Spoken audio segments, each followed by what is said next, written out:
You're a salary thief and you are fired. Get out of here now. For the past few years, I had been removed from the front lines of work, and I was troubled by the behavior of my younger boss, Alex, who looked down on me, calling me a salary thief. Wait, fired? Yes, I've already reported this matter to the board. Just pack your things and leave. This can't be happening. In the midst of my shock at the sudden firing, Alex whispered in a voice so low, no one else could hear. You're no longer needed in this company. I'm going to pin my mistake on you, so just quietly leave the company. Incredibly, Alex was pushing his own mistake onto me to force me into resignation. This is goodbye, then. With no energy left to fight, I left the company. When I got home and told my beloved wife about being fired, she surprised me by smiling and nodding, saying, "Thank you for quitting." Knowing the reason for her words, I felt proud of my wife and was reminded of a certain initial aspiration. My name is Mark. I'm a 45-year-old company employee. I married my college sweetheart, Jessica, when we were 25, and we've been together for 20 years. We haven't been blessed with children, but we live happily together. After graduating from college, my wife, Jessica, landed a job at a major manufacturer, but she resigned to stay at home and support me upon our marriage. She was beautiful and academically excellent, apparently ranking at the top among her peers in her company's personnel evaluation. I honestly thought it was a waste for her to quit her job, but she seemed to have no regrets, laughing it off. I don't have anything special I want to do, so I decided I want to support and cheer you on with all my might as you passionately pursue what you want to do. But it seems like a waste for someone as talented as you to just settle down at home. Not at all. There are plenty of people who can replace me. There was never a job that only I could do. But I was happy to have her at home, but I kept pressing, worried she might get bored with that life. However, my worries seemed unfounded, as she was always cheerful. I've made up my mind, or what? Don't you want a homemaker as your wife? Of course I do. I'm happy to have you when I come back. All right, I'll work hard to cook delicious meals for you. For 20 years since then, my wife has kept our home clean, prepared breakfast, lunch, and dinner, and continued to make delicious meals every day. With my wife's wholehearted devotion, my occupation, in turn, is that of a game creator. I've loved games since I was a child, spending all day playing games, even skipping sleep. Eventually, I wanted to try my hand at game development, which has brought me to where I am today. After graduating from college, I joined a major game development company, and around the time I got married, one of my projects was approved for the first time, and I was busy leading the project. Back then, pulling all-nighters was the norm, and I lived a life of just coming home for a shower and a change of clothes, which worried my wife enough to become a homemaker. Perhaps thanks to my wife's devoted support, a turning point came for me a few years after our marriage. Tom, a friend from college, asked me if I wanted to start a company together. Tom had joined a rival company, and we would occasionally catch up over drinks. The proposition to start a business came out of the blue during one of these drinking sessions. "Hey Mark, how about we start a mobile game development company together?" "A game development company? Your games sell really well, but the rights belong to the company, right?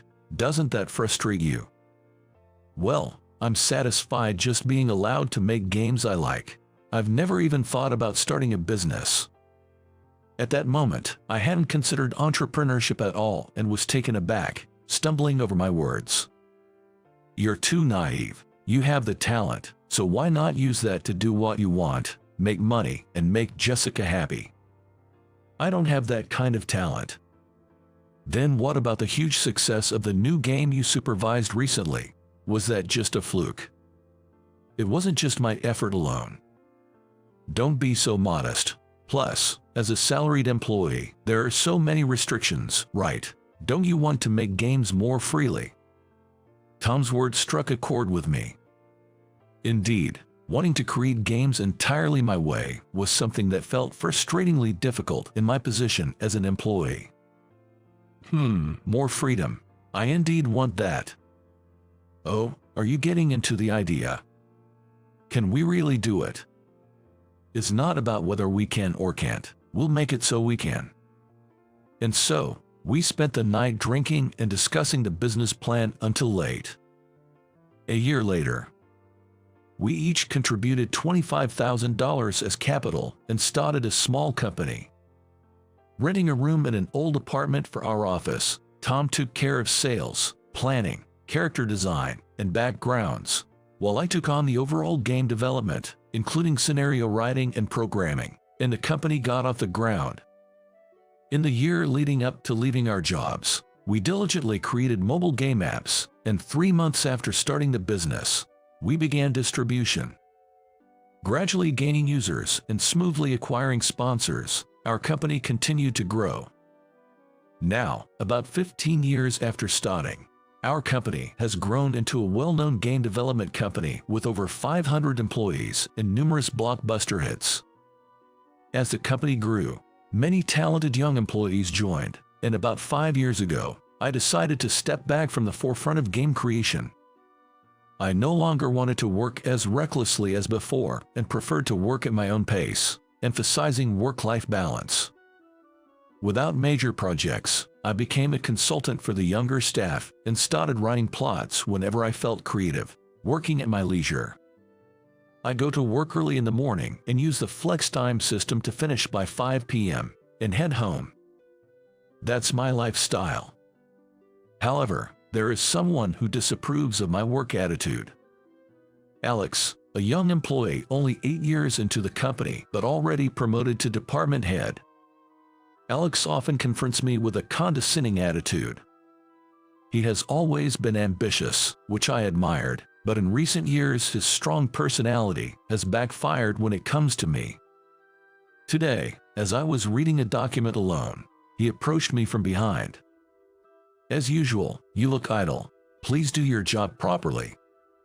Yes, I was going through some documents that caught my interest.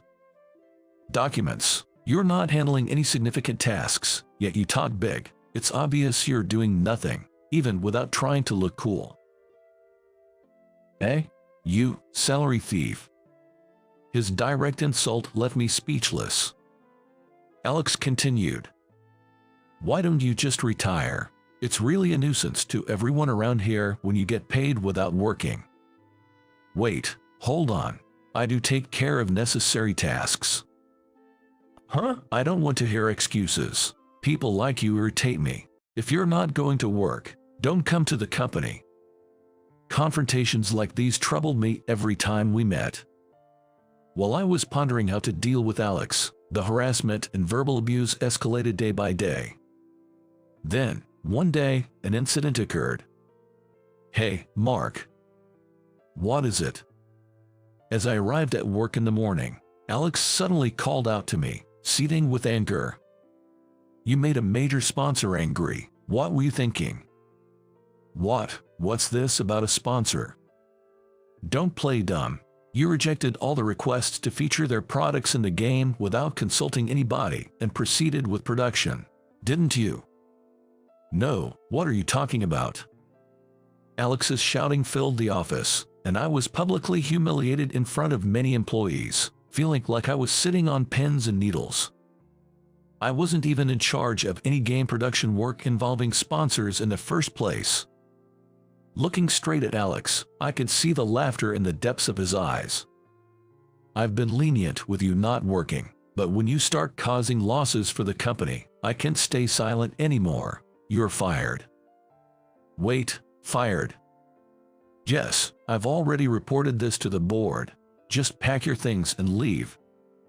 "This can't be happening." In my flustered state, Alex whispered so quietly that no one else could hear.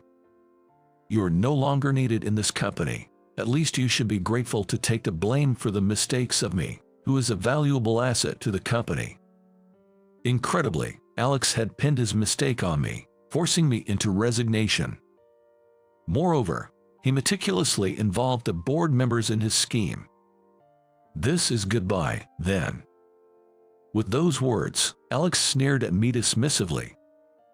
After being berated by Alex, I lacked the energy to fight back and silently packed my belongings to leave the company. I was beyond angry. I felt eerily calm. Alex threatened me with disciplinary dismissal, but I knew it wasn't that easy to just fire someone. However, I couldn't bear the thought of working with Alex any longer, so I decided to leave the company for good. I had lived selfishly, doing what I loved, transitioning from a busy corporate life to an even busier entrepreneurial one. I was worried that if I told my wife that all this resulted in being fired by a younger manager, she might become infuriated or be disappointed in me. It was just past noon on a weekday. I couldn't remember ever coming home at such a time as I headed back to my apartment, where my wife greeted me with surprise. "I'm home." "Hi, my dear. What happened today? You're early." "Well, actually." I recounted the entire episode of my dismissal to my wife. "I'm really ashamed that it has come to this, but I'm leaving the company." Listening silently until the end, my wife, contrary to my expectations of anger, nodded with a broad smile. "Yes, I think it's a good idea. Thank you for quitting the company." "Eh? What do you mean?" "Come with me. There's a place I want to take you." "Go together. Where to?" Without answering my question, my wife stood up with a smile and urged me to follow her. She suggested we go for a delicious lunch, guiding me to a bustling downtown area not far from our home. As we walked down the main street lined with office and fashion buildings, bustling with people, my wife was approached, greeted, and even asked for handshakes. "Are you Jessica? I'm a fan. I'm so thrilled to meet you." "Thank you. I came to this restaurant today because of your blog." "Really? That makes me happy." Confused by the unfolding events and seeing my wife becoming a celebrity, I stared at her in amazement. When the crowd thinned, my wife turned to me, surprised. "Well, what's going on, Jessica? Are you a celebrity?" "Seeing you work hard and chase your dreams, I wanted to do something too." "Is that so?" "So, I started a blog." "A blog?" I couldn't hide my surprise at my wife's unexpected revelation. "Yes, I started sharing information about beauty, delicious restaurants, fashion, and things I love. It got a great response, and now I'm kind of an influencer." Saying that, my wife revealed the secret to me with a slightly embarrassed smile.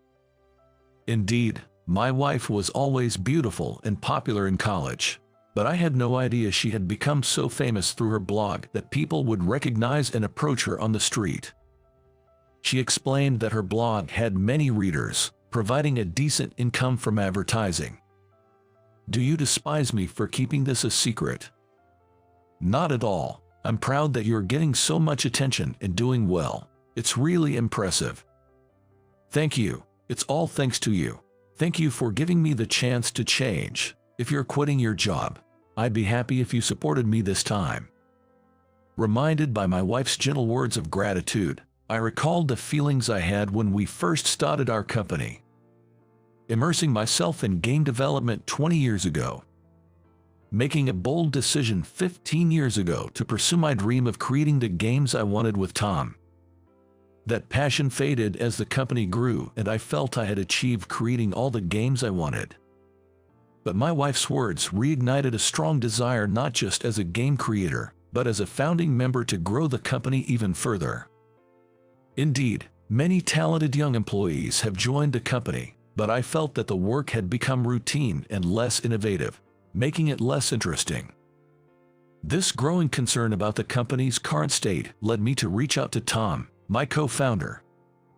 Tom shared his concerns that the mobile game development industry was becoming saturated with competitors, highlighting the need for more innovative content to ensure the company's future. As a result of our discussion, Tom and I decided to hold a shareholders meeting. On the day of the shareholders meeting, I visited the conference room of the company I had left, wearing a suit for the first time in a while. Among a few familiar faces, I also saw Alex, which inwardly made me sigh. Apparently, he had been buying company shares and was attending this general meeting as well. Trying to avoid being noticed by Alex, I attempted to slip past the entrance, but Alex quickly spotted me and approached with a smirk. "Hey, Mark. Feeling lonely after getting fired?" "Alex, you seem to be doing well as always." I responded lightly, which seemed to irritate him as he then began to insult me. "What business does a fired employee like you have here? You should leave. Hanging around here out of lingering attachment is just embarrassing." "I assure you, there's no need to worry about that." "Shut up and just leave. Don't give me any backtalk and get out of here." Ignoring Alex's persistent provocation, I entered the venue and waited for the shareholders meeting to begin. Soon after, the host took the stage, and the meeting started. Tom, the president, took the chair and made the opening statement. Afterward, the meeting progressed, and it was time for the Q&A session with the shareholders. When I raised my hand, Alex, who had followed me to the adjacent seat and had been pestering me, surprisingly tried to stop me. "Come on, don't raise your hand. It's embarrassing. Silent shareholders like you should just keep quiet. You're disrupting the proceedings." Ignoring Alex's heckling, I caught the host's attention and was called upon. "Mark, thank you for joining us today. Please go ahead with your question." "My question is regarding the lack of new business development. With increasing personnel costs and other expenses, profits seem to be declining. What measures are being taken?" "Director, your response, please." The director, Joseph, looked at me, sweating and trembling, before responding. "As Mark rightly points out, we face many challenges in our future business plans. I need a straightforward answer. Are there any measures? Is the necessary personnel in place?" "Well, we will consider that." "It's too late for that, you know. Listen." I offered as many constructive suggestions as I could for the company's growth, which the management listened to with stiff faces. Alex watched the scene, baffled. "Therefore, we need new initiatives and a sales department. This requires flexible staff reassignments based on their abilities." We understood that. Unable to hold back, Alex interrupted the proceedings loudly. Wait a minute. Why does even Joseph let someone like him speak so arrogantly? Would you stop it, please?" The management on stage froze at Alex's words. "You idiot. Who are you to speak to him like that?" "I'm Alex, an employee here, and also a shareholder. But really, letting someone like him stay is an embarrassment to the company."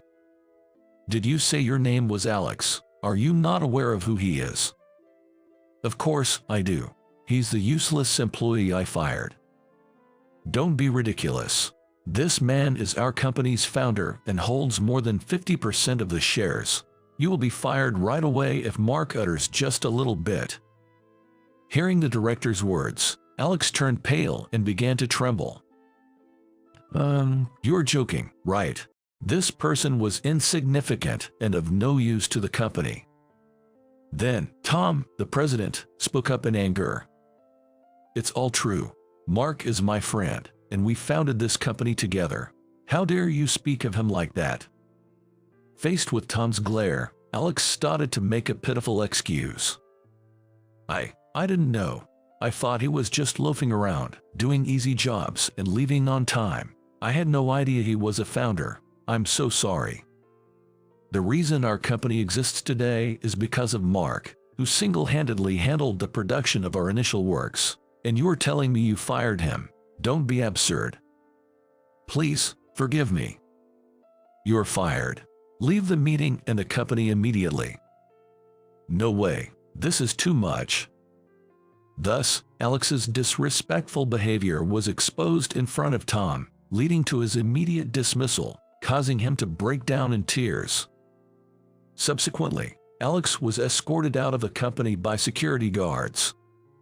"Alex, having been promoted at a young age, was ambitious and appeared to be dedicated to his work. However, he was the type of person who would step on others to get ahead, causing friction throughout the company.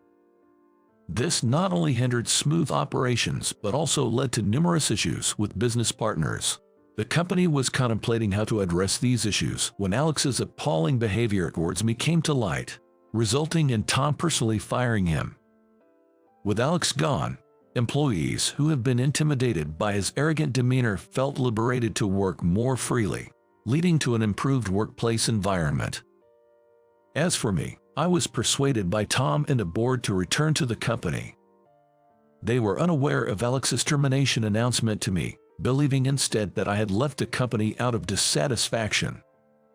I apologized for leaving without explanation, driven by my emotions at the time, and expressed a desire to work in human resources upon my return, rather than game development.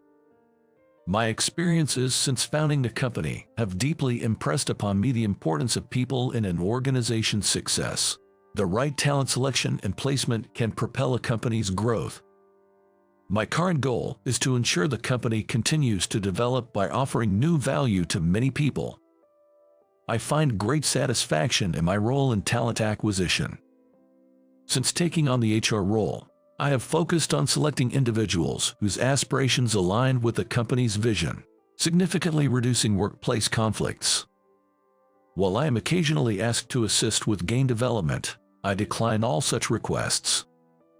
Although I might have accepted in the past, I now believe that dedicating myself fully to my chosen path yields better outcomes. No matter how much the company grows, I am committed to focusing on talent acquisition and valuing people above all in my ongoing work.